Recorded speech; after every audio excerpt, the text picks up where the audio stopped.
আল্লাহ পাক রব্বুল আলামিন কুরআনুল কারীমের মধ্যে বলেন সূরাতুল আনফালে ইন্নামাল মুমিনুনা আল্লাযীনা ইযা যুকিরাল্লাহু ওয়াজিলাত কুলুবুহুম। মুমিন বান্দাদের সামনে যখন আল্লাহর জিকির করা হয় তখন তার অন্তর কম্পনে প্রকম্পিত হয়ে যায়। ওয়া ইযা তুলিয়াত আলাইহিম আয়াতুহু যাদাতুম ঈমানা। আর মুমিন বান্দাদের সামনে যখন আল্লাহর কালাম কোরআন শরীফ তেলাওয়াত করা হয় সাথে সাথে তাদের ঈমান বেড়ে যায়। সুবহানাল্লাহ বলেন। দারুল কিরাত আছে নিয়ে দেশে। সকালবেলা হুজুর যখন 8:30টার দিকে আম্মক্স দেন, আম্মক্স আছে না, সকল ছাত্রদেরকে একত্র করে যখন মাইকে তেলাওয়াত করেন অনেকের কিন্তু চুলকানি শুরু হয়ে যায়। তেলাওয়াত শুনলে যাদের ভালো লাগে মনে করতে হবে ঈমান মজবুত আছে। চিল্লায় বলেন ঠিক না? আর তেলাওয়াত শুনলে যদি মাথা ঘোরায়, গ্যাস্ট্রিক বেড়ে যায়, মনে করবেন ঈমানের বাজারে সমস্যা আছে। চিল্লায় বলেন ঠিক না? আল্লাহ পাক বলেন ওয়া ইযা তুলিয়াত আলাইহিম আয়াতুহু যাদাতুহুম ঈমানা। মুমিন বান্দাদের সামনে যখন আল্লাহর কালাম কোরআন শরীফ তেলাওয়াত করা হয় সাথে সাথে তার ঈমান বেড়ে যায়। চিল্লায়ে বলেন সুবহানাল্লাহ। 3 নাম্বার হলো ওয়া আলা রাব্বিহিম ইয়াতাওয়াক্কালুন।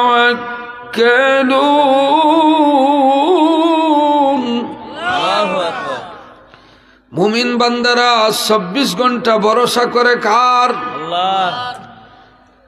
বাবা হিসেবে আপনার ছেলের উপরে ভরসা করলে চলবে না, ছেলে তার বাবার উপরে ভরসা করলে হবে না। বিদেশে লন্ডনে থাকে ছেলে, ছেলের উপরে ভরসা করলে হবে না, ভরসা করতে হবে কার? যদি আপনি আল্লাহর উপরে ভরসা করেন ছেলেকে সুস্থ রাখবেন কে? আল্লাহ। ছেলেকে বেশি রুজি করাইয়া দিবেন কে? ছেলের মহব্বত আপনার প্রতি বাড়াইয়া দিবেন কে? আল্লাহকে ছেড়ে দিয়ে যখন আপনার ছেলের উপরে ভরসা, মানুষকে বলেন আমার ছেলে যদি না হইতো আমি শেষ, এই কথা বলা যাবে না। আপনি বলতে হবে আল্লাহ আমাকে শান্তিতে রেখেছেন। যিনি বলেন সুবহানাল্লাহ। শান্তিতে রাখছেন কে? আল্লাহ। সন্তানের জন্য দোয়া করবেন আল্লাহ তুমি সন্তানকে সুস্থ রাখিও। সন্তানের উপরে ভরসা করলে হবে না। আমাদের সমাজে এমনও মানুষ দেখেছি লন্ডনী ছেলের মা ভিক্ষা করে। আসেনি না নাই? লন্ডনী ছেলের বাবা ভিক্ষা করেন। সকাল বেলার দনির তুই ফকির সন্ধ্যা বেলা, সকাল বেলার দনির তুই ফকির সন্ধ্যা বেলা। এই দুনিয়ায় ভরসা হবে কার? আল্লাহ। হাত উঠে বলুন কার? আল্লাহ। শাহাদাত আঙ্গুল দিয়ে দেখান, দেখান এই খানি আঙ্গুল দিয়ে দেখান, এই শাহাদাত আঙ্গুল দিয়ে দেখান ভরসা কার? আল্লাহ। নারে তাকবীর, নারে রিসালাত, আহলে সুন্নাত ওয়াল জামাত জিন্দাবাদ। ভরসা যদি আল্লাহর উপরে 100% হয় রিজিক বাড়ায়া দিবেন কে? আল্লাহ। ওয়া মা মিন দাব্বাতিন ফিল আরদি ইল্লা আলাল্লাহি রিজকুহা। পৃথিবীতে যা কিছু আছে সব কিছুর রিজিকের মালিক কে? আল্লাহ। শীশ আলাইহিস সালাতু ওয়াস সালামের এক ছেলের ডেইলি 10 মণ খানি লাগতো। কয় মণ? ডেইলি প্রতিদিন লাগতো কয় মণ? 10 মণ। ইলা যদি কুলাওরা একজনের ছেলে জন্ম নেয় গরো রাখবানি তাই করে জানে মারি। এই যে ছেলে তো আপনি মারবেন কেমনে? 10 মন শীষ আলাইসাল্লামের ছেলের কানিলা কুটি বাবার আমার ভাইয়ের আমার যে সন্তান যে আদম আলাইসাল্লামের সন্তানের ডেইলি 10 মন খাবার লাগতো তাকে তো আল্লাহ পাক 3 বেলা খাওয়াইতেন তিনি নিজে যাইয়া সাগরে নামতেন সাগরে নেমে নেমে তিনি নিজের হাতে মাছগুলি ধরে রান্না করা লাগতো না খাসা মাছ খেয়ে ফেলতেন আল্লাহু আকবার বাবার আমার ভাইয়ের আমার গভীর মনোযোগ ভরসা হবে কার আল্লাহর এমনও মানুষ দেখি ঢাকাতে যাওয়ার সময় কয়েকটা হোটেল আছে Ujanbati highway in Saudia international এগুলোতে মাঝে মধ্যে আমরা উঠে একটু চা নূরজাহান একটু রেস্ট নেই আলামিন তো দেখি এই তো 3 স্টার 5 স্টার মানের হোটেল আছে এইগুলাতে খুঁটিফুটি গাড়ি থেকে নেমে যখন খাইতে যায় ড্রাইভারও সাথে যায় তখন দেখি ড্রাইভার খাইতেছে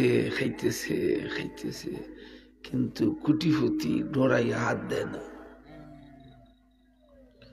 রুটি 3 ভাগের 1 ভাগ চিনি ছাড়া চা বিস্কুট দেওয়া যাবে না আর ড্রাইভার খাইয়া হুতাইলে রিজিকের মালিক কে আপনি চাইলেই খাইতে পারবেন ব্যাংকে টাকা আছে ঘরে খাবার আছে কিন্তু খাওয়ানোর মালিক কে দুনিয়ার মানুষের শক্তি নাই খাওয়ার বাবার আমার ভাইয়ের আমার গভীর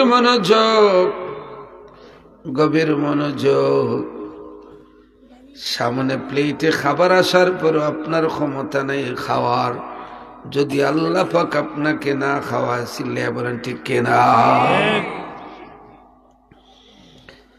এই জন্য আল্লাহ পাক রব্বুল আলামিন বলেন একজন মুমিনের কাজই হলো ওয়ালা রাব্বিহিম ইয়াতাওয়াক্কালুন সে 24 ঘন্টা ভরসা করবে কার ইমানদারের কাজ 4 নম্বর হলো সূরাতুল আনফালে আল্লাহ পাক বলেন আল্লাযীনা ইউকিমুনাস সালাহ মুমিন যারা তারা নামাজ কায়েম করবে নামাজ কায়েম করবে আপনাদের কুলাউড়ার মানুষ আপনারা নামাজ পড়েন না কায়েম করেন বলেন নামাজ পড়েন বলেন না বলেন যে আজান পড়ছে নামাজ ভুইরাই শুনি না কোনদিন কইছেন যে নামাজ কায়েম করিয়াই কিন্তু আল্লাহ পাক বলছেন নামাজ কায়েম করো আল্লাযীনা ইউকিমুনাস সালাহ নামাজ কায়েম করো কায়েম কি মানা কায়েম দিয়ে আল্লাহ পাক কি বুঝাইছেন বাবার আমার ভাইয়ের আমার আমরা নামাজ পড়ি 5 ওয়াক্ত কয়ক্ত 5 ওয়াক্ত নামাজ আদায় করি কিন্তু কায়েমের অর্থ তো 5 বুঝায় না কায়েমের অর্থ বুঝায় 24 ঘন্টা নামাজ কায়েমের অর্থ 24 ঘন্টা নামাজ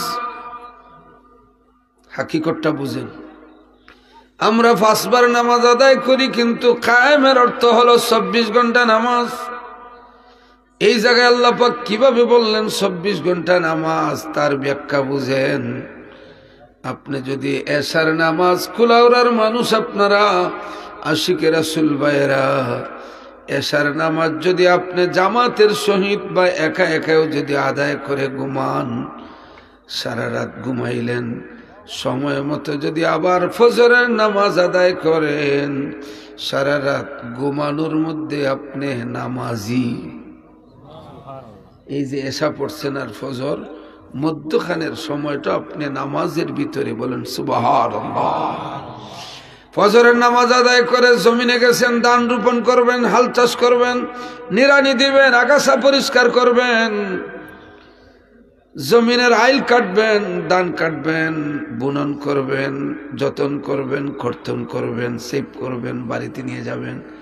আবার সময় মতো যদি আপনি জোহরের নামাজ আদায় করেন, এই কৃষিকাজে থাকা অবস্থায় আল্লাহ পাক আপনাকে নামাজি হিসেবে ধরে নিবে। এই জন্য বলেছেন আল্লাযীনা ইউকিমুনাস সালাহ, নামাজ কায়েম করো। আমরা তো কায়েম করি না, কেউ এক ওয়াক্ত পড়ে, কেউ চার নাই, কারো 2 আছে 3 নাই, কারো 3 আছে 2 নাই, কারো 4 আছে 1 নাই, কারো সারা সপ্তাহ নাই, শুধু জুম্মাবার, ঠিক না? শুক্রবারে সুন্দর পরিষ্কার কাপড় পরে আবার সামনের খাতাইরের মুসল্লি ইলা আসেনি না নাই? এমনও মানুষ আছে তাহাজ্জুদের সময় ঘুম থেকে উঠে মানুষ নামাজ পড়ে, কান্নাকাটি করে, জিকির করে, তাহাজ্জুদের নামাজ আদায় করে, মুনাজাত করে। আর ইলা মুসলমান আছে বস্তা নিয়া জমিনের খাসা ধান কেটে দেখার জন্য নিয়ে আসে। ইলা পাবলিক আসেনি না নাই? ধান কাট্র ফিলার আসেনি আপনার দেশেও? খাসা ধান কাটিলে আবার এই দেখা বিক্রি করে সুন্দর কাপড় পরে সামনের খাতাইরের মুসল্লি খায় সুদ আর গোসল করে সাবান দি আছে নীলা খায় কি আর গোসল করে লাখ সাবান। তো হইছে রে বাইরে, আমার মন মতো একটা বাই পেয়েছি। বাবার আমার, ভাইয়ের আমার, শরীর পাক শুধু গোসল উজু তায়াম্মুম নয়, হালাল খাদ্য খেয়ে শরীরকে পাক রাখতে হবে। শুধু বাহির পাক হলে হবে না, ভিতরও পাক রাখতে হবে। আল্লাহু আকবার বলেন। আল্লাযীনা ইউকিমুনাস সালাহ, নামাজ কায়েম করো। এরপরে আল্লাহ পাক রব্বুল আলামিন বলেন মুমিনের ৫ম নম্বরে কাজ হলো ওয়া মিম্মা রাযাকনাহুম ইউনফিকুন। মুমিন আল্লাহর দেওয়া জীবিকা থেকে আল্লাহর রাস্তায় দান করে, বলুন সুবহানাল্লাহ। কোরআন শরীফে আল্লাহ পাক বলেন তোমার মাল থেকে আমারে দিও না, ওয়া মিম্মা রাযাকনাহুম ইউনফিকুন, আমার মাল থেকে আমারে দেও, আমার মাল থেকে আমারে দেও। ওয়া মিম্মা রাযাকনাহুম ইউনফিকুন, এই 5টি গুণ যার মধ্যে থাকবে, আল্লাহ পাক রব্বুল আলামিন বলেন উলাইকা হুমুল মুমিনুনা হাক্কান লাহুম দারাজাতুন ইনদা রাব্বিহিম ওয়া মাগফিরাতুন ওয়া রিজকুন কারীম।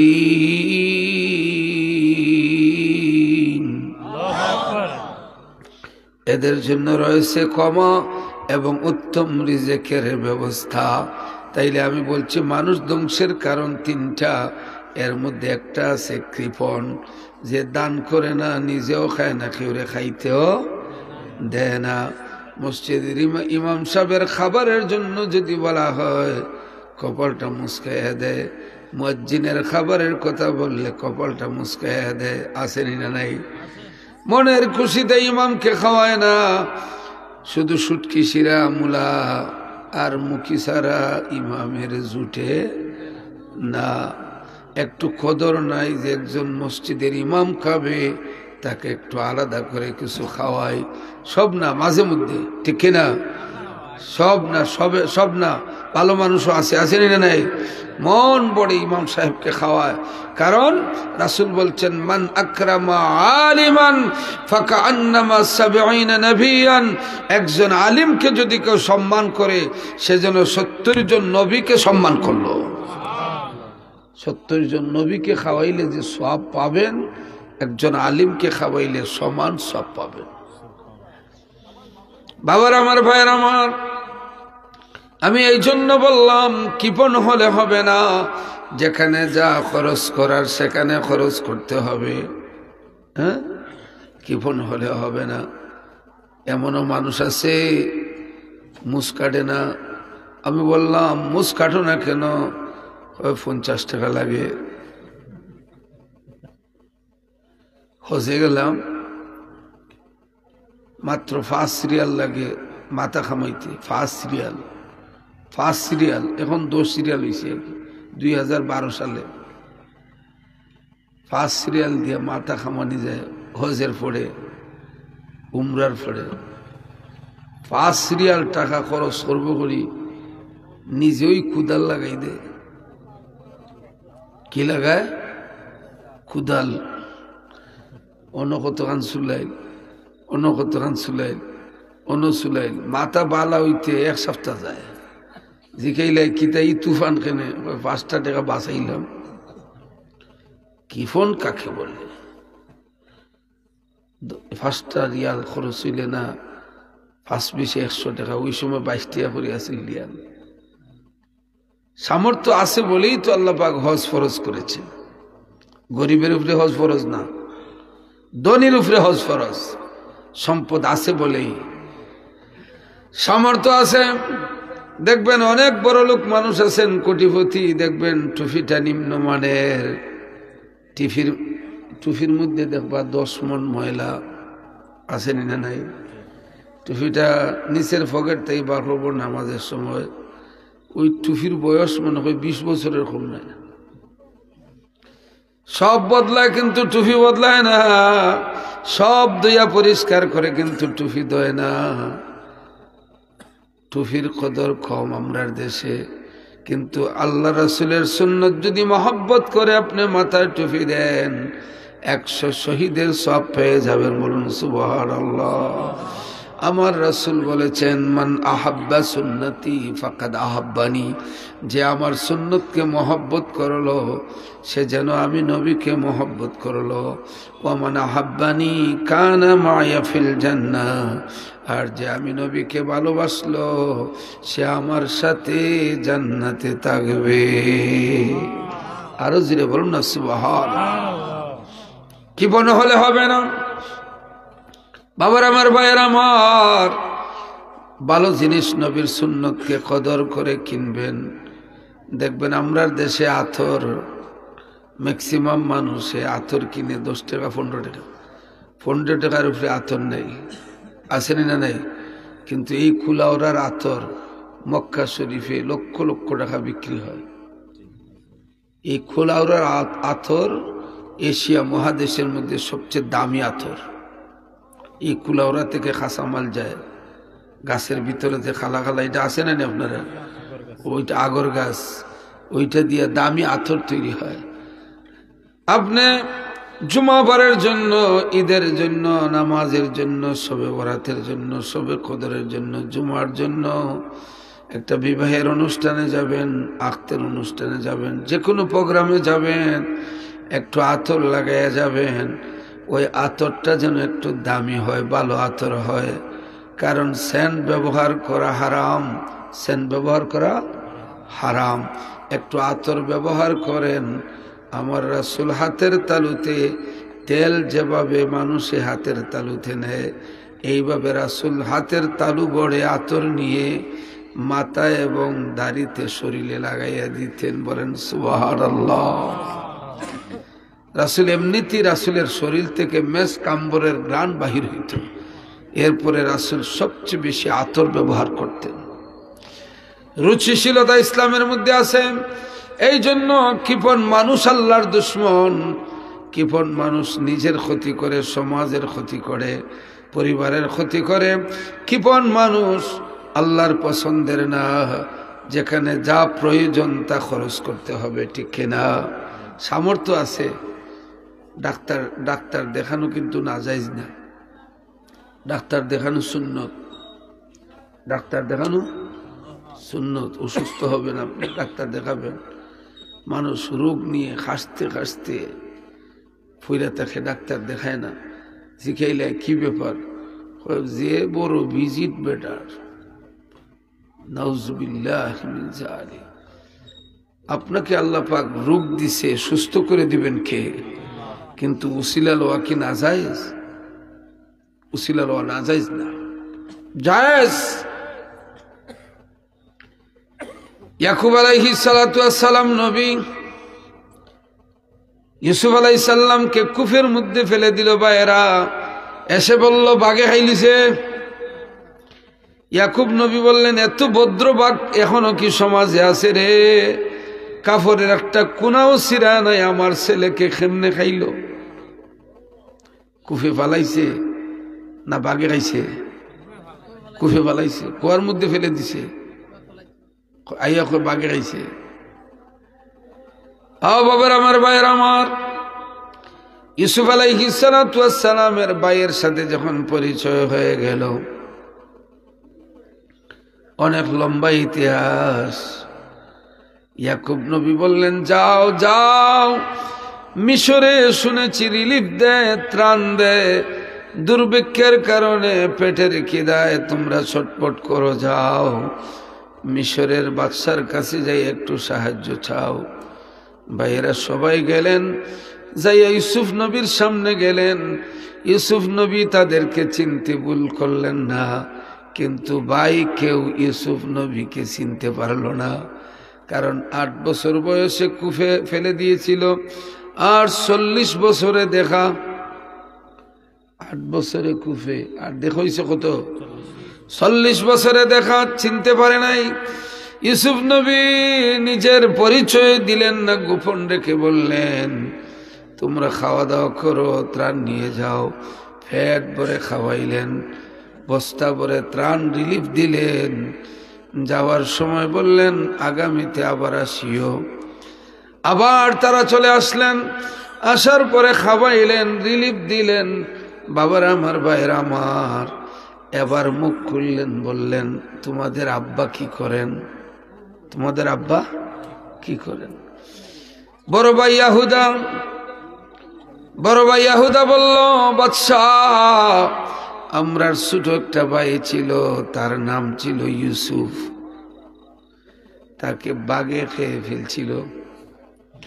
বাঘে খাওয়ার পরে আমরার আব্বা নবী পয়গম্বর ইয়াকুব আলাইহিস সালাম, তিনি নবী, আল্লাহর পয়গম্বর, তিনি ওই ইউসুফের জন্য কান্নাকাটি করতে করতে চোখটা বন্ধ হয়ে গেছে।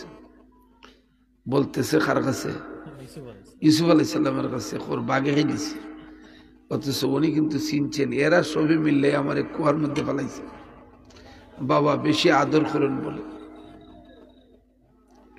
বাবার আমার, ভাইয়ের আমার, গভীর মানুষ, যাওয়ার সময় বললেন, শুনলাম তোমাদের বাবার চোখ অন্ধ হয়েছে, ইউসুফের জন্য কান্নাকাটি করতে তাকে বাঘে খাইছে। এবার বলো, তোমাদের আর কোনো ভাই আসেনি? বলে, আছে বিনিয়ামিন। বিনিয়ামিন ছিল ইউসুফ নবীর মায়ের পেটের ভাই, এক মায়ের পেটের 2 ভাই, বিনিয়ামিন এবং ইউসুফ আলাইহিস সালাম। বললেন, আগামীতে তোমরা ছোট ভাই বিনিয়ামিনকে নিয়ে আসবা, আমি ডাবল দিব, ডাবল। সবাই চলে আসলো। ইয়াকুব আলাইহিস সালামকে বললেন, আব্বা, বাদশা এত ভালো রিলিফ দিল, খাবাইল, আসার সময় আব্বা আপনার খবরও নিছেন। আমরা বলছি ছোট ভাইকে বাঘে খাওয়ার কারণে আপনি খানতে খানতে অন্ধ হয়ে গেছেন। উনি ছোট ভাইয়ের খবর নিলেন। খবর নেওয়ার পরে বললেন, ছোট ভাইকে যদি নিয়ে আসো, ডাবল দেব, ডাবল। আব্বা দয়া করে বিনিয়ামিনকে সামনে আমাদের সাথে দিয়ে দিয়েন। ইয়াকুব নবী বললেন, না না, সম্ভব না, এই বিনিয়ামিনের জন্যই তো আমি বেঁচে আছি। ইউসুফের জন্য কান্নাকাটি করতে করতে আমার চোখ গেছে। ভাইয়েরা পায়ের মধ্যে পড়ে গেল, বলল, না না, অবশ্যই দিতে হবে, রিলিফ ডাবল পাব।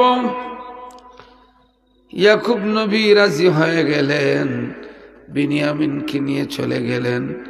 ইউসুফ আলাইহিস সালাম দূর থেকে বিনিয়ামিনের দিকে তাকান, কিন্তু পরিচয় গোপন রাখেন। বারবার ভাইয়ের দিকে তাকান, কিন্তু ধরতে পারেন না বলতেও পারেন না, আল্লাহ পাক তো নিষেধ দিয়ে রাখছেন, সহজে পরিচয় দিতে পারবে না। বাবার আমার, ভাইয়ের আমার, এবার বস্তা ভরে রিলিফ ত্রাণ প্রস্তুত হয়ে গেল, পেট ভরে খাওয়াইলেন। এবার ইউসুফ নবী কৌশল করলেন বিনিয়ামিনকে কিভাবে আটকানো যায়।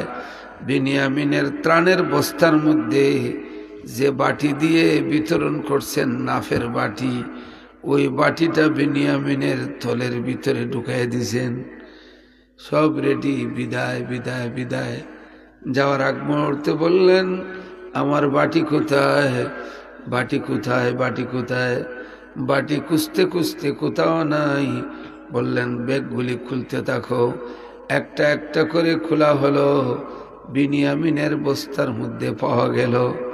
এটা বিনিয়ামিন ঢুকাইছেন না ইউসুফ নবী ঢুকাইছেন? ইউসুফ নবী।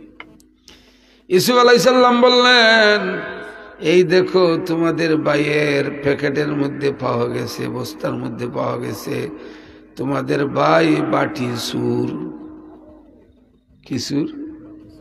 বাটি সুর। ইয়াহুদা বললেন, বাদশাহ,